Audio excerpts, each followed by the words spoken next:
এই পর্ব আলোচনা করব ক্লাস 2 বাংলা বই পৃষ্ঠা নম্বর 44। পৃষ্ঠা নম্বর 44 আছে, এখানে দেখো শরৎ ঋতু।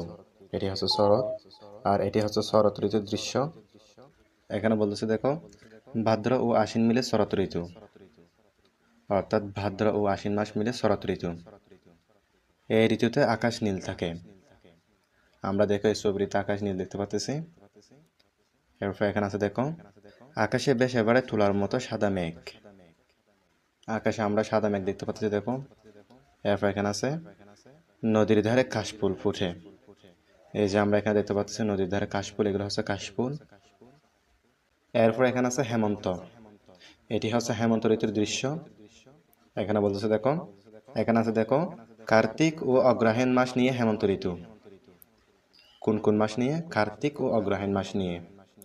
এরপর এখানে বলতেছে দেখো, মাঠে দুলে সোনালি পাকা ধান, অর্থাৎ হেমন্ত ঋতুতে ধান পাকে। এরপর এখানে বলতেছে দেখো, এই ঋতুতে হয় নবান্ন উৎসব। কোন ঋতুতে? হেমন্ত ঋতুতে। এরপর এখানে বলতেছে, তৈরি হয় মজার মজার পিঠা পায়েস। হেমন্ত ঋতুতে তৈরি হয় মজার মজার পিঠা পায়েস, অর্থাৎ মজার মজার বিভিন্ন ধরনের পিঠা পায়েস কি হয়? তৈরি হয়।